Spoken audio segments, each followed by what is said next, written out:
তাকদীর নিয়ে প্রিয় ভাইয়েরা বিচলিত হবেন না। আপনার তাকদীরে যা আছে আপনি পাবেন, যা নাই কোশ্চিনকালেও পাবেন না, ফুল স্টপ।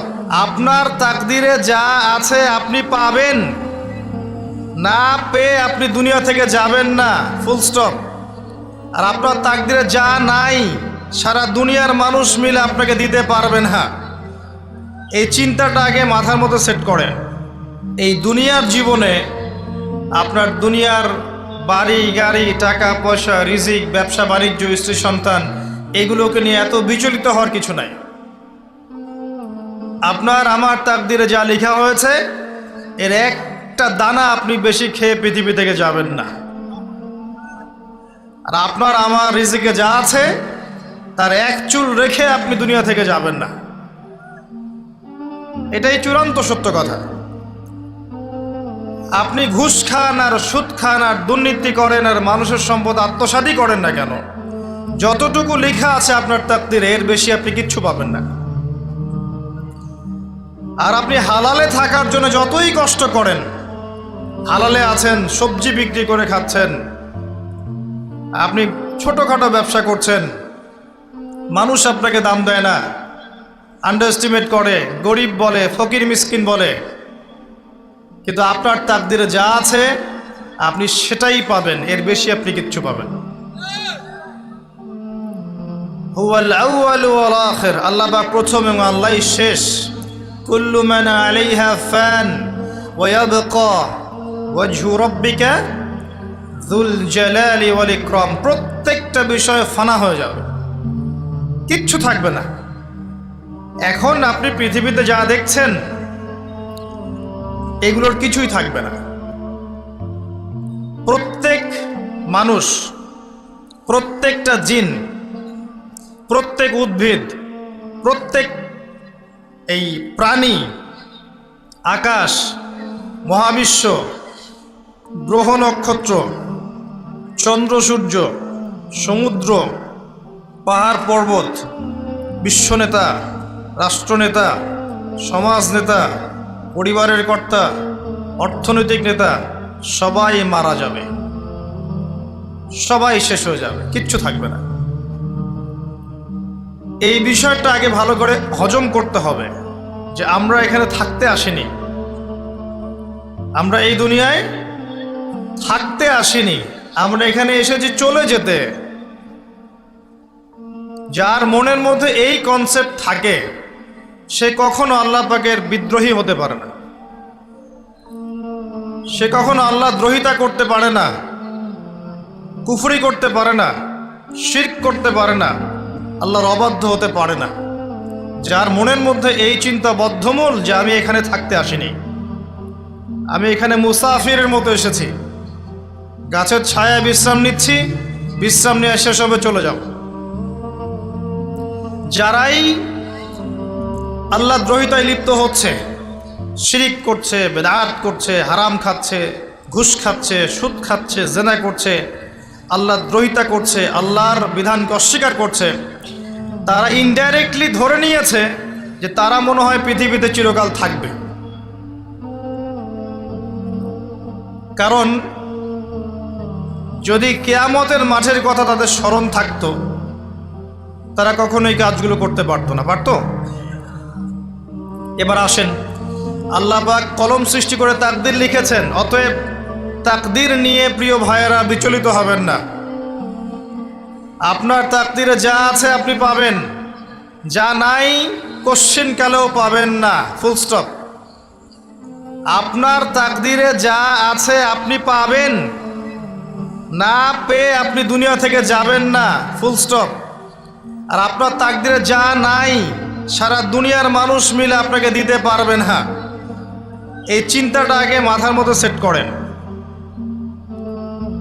এই চিন্তা যার মধ্যে ইনস্টল করা আছে সে আত্মহত্যা করে না কখনো, সে হতাশ হয় না কখনো, সে ভয় পায় না, আল্লাহর পথে চলতে গিয়ে পিছু পা হয় না, সে জালেমের সামনে মাথা নত করে না। যার মাথায় এই চিন্তা আছে যে আল্লাহ যা লিখেছেন এটা হবে, যা লিখেন নাই সারা দুনিয়ার মানুষ মিলে সেটা হবে না, সিম্পল। এর মধ্যে আল্লাহ পাক পরীক্ষায় ফেলবেন, ওই বিষয়টা ডিফারেন্ট। আমি অবশ্যই তোমাদেরকে পরীক্ষা করব ভয় দিয়ে, ক্ষুধা দিয়ে, সন্তানের কি ইন্তেকাল দিয়ে, ফসলের ক্ষতি দিয়ে, সম্পদের ক্ষতি দিয়ে আমি পরীক্ষা করব। কিন্তু যারা সবর করবে এবং যারা এই কনসেপ্ট রাখবে ইন্না লিল্লাহি ওয়া ইন্না ইলাইহি রাজিউন, এদেরকে আল্লাহ পাক প্রশংসা করেছেন, ইনশাআল্লাহ এরা সফল হবে। আল্লাহ পাক তাকদীর লিখে ফেলেছেন, তাকদীর নিয়ে টেনশন করবেন না, রিজিক নিয়ে টেনশন করবেন না। এখনকার যুব সমাজের সবচেয়ে বড় টেনশন রিজিক। একটা জব, একটা ভালো জব, একটা ভালো ব্যবসা, সে সিকিউরড লাইফ চাচ্ছে। রিজিক নিয়ে চিন্তা করবেন না, আপনার কাছে যে রিজিক আছে এটা আপনার কাছে আসবেই ইনশাআল্লাহ। হয়তো সময় লাগছে কিন্তু আপনার কাছে আসবে ইনশাআল্লাহ তাআলা। আপনি হালালের উপর থাকবেন, ন্যায়ের উপর থাকবেন, আপনি অন্যায় পথে রিজিক সার্চ করবেন না। আপনার তাকদিরে যে রিজিক আছে আপনার কাছে আসবে ইনশাআল্লাহ। এবার আসেন, আল্লাহ পাক এরপরে সৃষ্টি করেছেন মহাবিশ্ব, এই পুরো মহাবিশ্ব। তাকদির লিখার পরে মহাবিশ্ব কয় দিনে? ফি সিত্তাতি আইয়াম, 6 দিনে। মাত্র 6 দিনে আল্লাহ পাক পুরো মহাবিশ্ব সৃষ্টি করেছেন।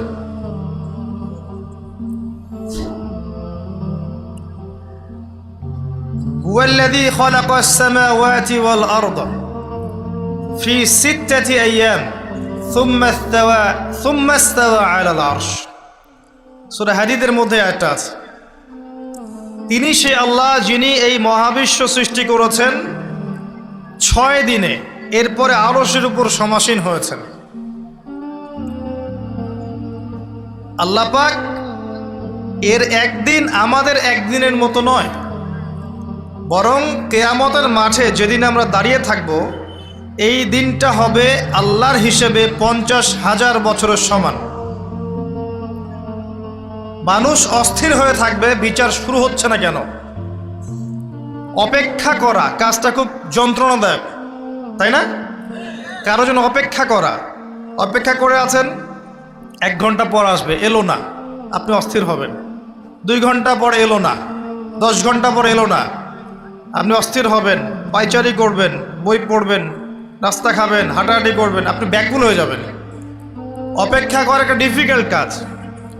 কিয়ামতের মাঠে মানুষ 50,000 বছর অপেক্ষা করবে, বিচার শুরু হচ্ছে না কি জন্যে। সবাই গিয়ে ধন্না দিবে, প্রথমে আদম আলাইহিস সালাম, তারপরে নূহ আলাইহিস সালাম, ইব্রাহিম, মূসা, ঈসা আলাইহিমুস সালাম।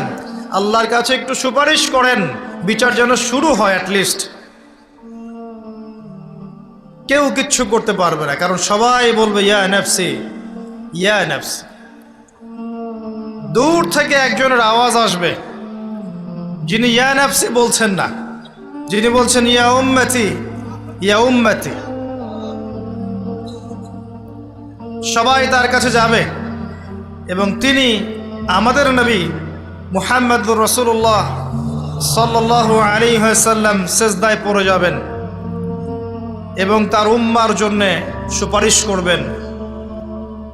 উম্মার কবিরা গুনাহগার ব্যক্তিদেরকে সুপারিশ করে তিনি জান্নাতে নিয়ে যাবেন ইনশাআল্লাহ। আল্লাহ তাকে ওয়াদা করেছেন, হে নবী, তোমার উম্মতের কোনো ব্যক্তি যদি শিরিক না করে আমার সামনে উপস্থিত হয়, আমি তাকে মাফ করে দেব ইনশাআল্লাহ। হাদিসে কুদসির মধ্যেও আছে যে, হে আদম সন্তান, তুমি যদি দুনিয়ার সমান পাপ নিয়ে, আসমান জমিন সমান পাপ নিয়ে আমার সামনে দাঁড়াও, কিন্তু আমার সাথে কাউকে শরিক করনি, তাহলে আমি আল্লাহ তোমার সামনে আসমান জমিন সমান ক্ষমা নিয়ে উপস্থিত হব ইনশাআল্লাহ। শোনেন, 1999 জন মানুষ জাহান্নামে যাবে, প্রতি 1000-এ 999 জন মানুষ জাহান্নামে যাবে। সহিহ বুখারীর হাদিস 4 বার এসেছে। এখানে ইকুয়েশনটা এমন না যে ম্যাথামেটিক্যালি ক্যালকুলেট করতে হবে, এমন নয়। এটা দিয়ে আধিক্য বোঝানো হচ্ছে। বেশিরভাগই জাহান্নামে যাবে। এই কথা আল্লাহ পাক কিন্তু সূরা আরাফের মধ্যেও বলেছেন 179 নম্বর আয়াতে, ওয়ালাকাদ যারানা লিজাহান্নামা কাসীরাম মিনাল জিন্নি ওয়াল ইনস। একই বিষয়ে কোরআন হাদিস পরস্পর মিলে যায়। এখানে একটা বিষয় বুঝতে হবে, আল্লাহ পাক বলেছেন সূরা নিসার মধ্যে, ইন্নাল্লাহা লা ইয়াগফিরু আন ইউশরাকা বিহি ওয়া ইয়াগফিরু মা দুনা যালিকা লিমান ইয়াশা। আল্লাহ পাক তার সাথে শিরকের গুনাহ মাফ করবেন না, এছাড়া যে কোনো গুনাহ আল্লাহ পাক যাকে ইচ্ছা মাফ করতে পারেন। তার মানে যে বেশিরভাগ মানুষ জাহান্নামে যাচ্ছে, তাদের আমল নামায় কোন পাপ থাকতে পারে?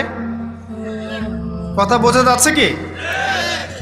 নিঃসন্দেহে তাদের আমল নামায় শিরকের পাপ থাকবে। এটা বুঝতে আপনাকে পিএইচডি করার দরকার নাই। আল্লাহ পাক শিরক ব্যতীত যে কোনো পাপ যাকে ইচ্ছা মাফ করতে পারেন। তার মানে তারা জাহান্নামে যাচ্ছে বিকজ অফ শিরক। আমাদের মুসলিমরা এখন শিরক বোঝে না, অমুসলিমরা তো শিরক করেই। যেমন কেউ বলছে ওয়াকালাতিল ইয়াহুদ উযাইরুন ইবনুল্লাহ, ইহুদিরা বলছে উযাইর আল্লাহর সন্তান, নাউযুবিল্লাহ। শিরক। অথচ ওরাই এখন বিশ্বকে রুল করছে, তাই না? ওয়াকালাতিন নাসারা আল মাসীহ ইবনুল্লাহ, নাসারা বলছে যে ঈসা ইবনে মারইয়াম আল্লাহর সন্তান, তাই না? অথচ ওই সভ্যতাই এখন বিশ্বকে রুল করছে। যালিকা কাউলুহুম বিআফওয়াহিহিম, এটা ওদের মুখের কথা,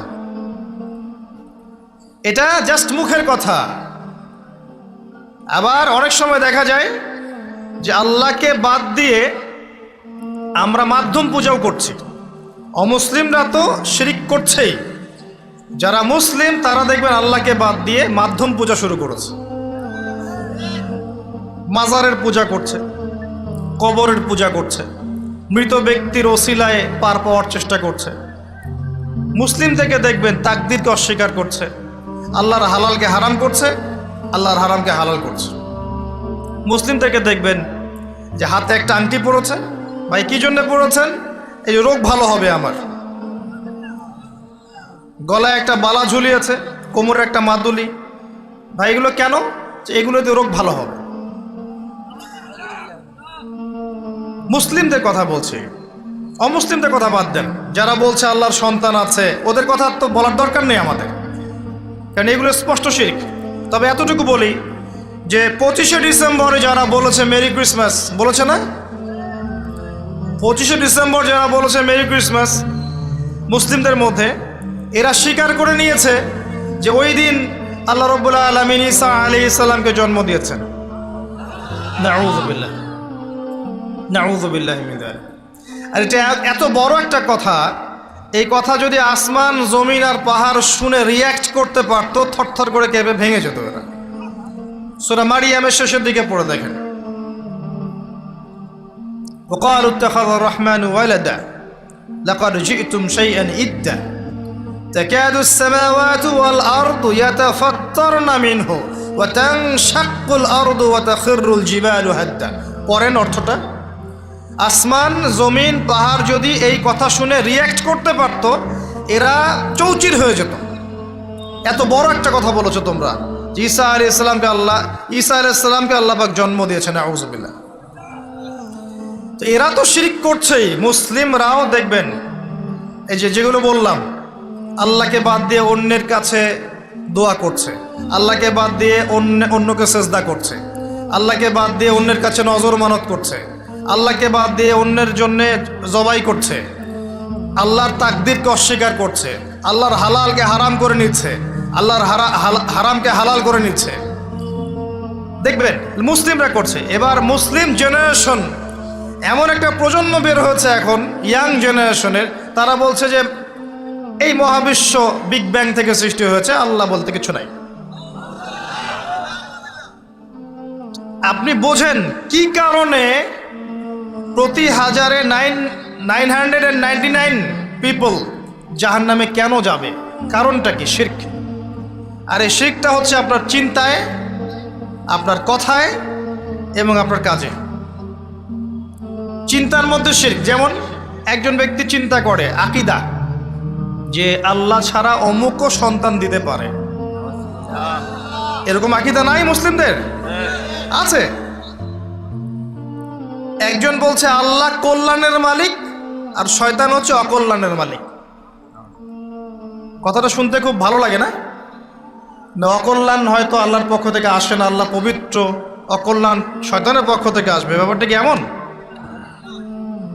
ভালো মন্দ, কল্যাণ অকল্যাণ, দুঃখ কষ্ট সুখ সবকিছু কার পক্ষ থেকে আসে? এমন নয় যে ভালোগুলো আল্লাহ দেন, অকল্যাণগুলো শয়তান দেয়, নাউযুবিল্লাহ। এরকম আকীদা আছে মানুষের। কিছু মানুষ বলছে তাকদীর বলতে কিচ্ছু নাই, মানুষ নিজেই তার কর্মের নিয়ন্ত্রণ, শিরক। কিছু মানুষ বলছে যে ভাগ্যই সব, মানুষের কাজের কোনো স্বাধীনতা নাই। মানে ভাগ্যই সব, আমার কাজের কোনো স্বাধীনতা নাই, আমি কলের পুতুল। চুরি করেছো কেন? আল্লাহ তাকদীরে লিখেছে তাই। সুদ খাও কেন? ঘুষ খাও কেন? রিলিফের মাল মেরে খাও কেন? আল্লাহ তাকদীরে লিখেছে তাই। এরকমও কিছু মানুষ আছে। প্রত্যেক পদে পদে আপনি শিরক পাবেন। আপনি আল্লাহকে ছাড়া সেজদা দেখতে পারবেন, আল্লাহকে ছাড়া মানুষ নজর করছে, মানত করছে, কসম করছে, কোরবানি করছে, সেজদা করছে, দোয়া করছে এবং ওসিলা পূজা করছে যে আল্লাহ বাদ দিয়ে অমুকে আমাকে পরকালে পার করিয়ে দিবে। নাউযুবিল্লাহ বলছেন ঠিকই, কিন্তু আমাদের দেশের বহু মানুষের আকীদা এমন যে আমাকে পরকালে পার করায় দেওয়ার লোক আছে, সমস্যা নাই। শোনেন, পরকালের প্রতিটা সুপারিশ আল্লাহর ইখতিয়ারে। একজন শহীদ, আল্লাহর পথে শহীদ, তিনি কিন্তু সুপারিশ করবেন, কিন্তু তিনি নিজের ক্ষমতায় করবেন না আল্লাহর ক্ষমতায় করবেন? আলেম, হাফেজ, আল্লাহর পথের যারা মুজাদ্দিদ ছিলেন, আল্লাহওয়ালা আউলিয়া মানুষ, নবীগণ, সিদ্দিকগণ, সুহাদা, সুপারিশ করবেন নিজেদের ক্ষমতায় না আল্লাহর ক্ষমতায়? আকীদা স্পষ্ট না থাকলে তখন আমল করতে গিয়ে শিরক হয়ে যাবে। আর শিরক হলেই কি হবে? ওই যে বললাম, প্রতি হাজারে 999 জন মানুষ জাহান্নামে যাবে।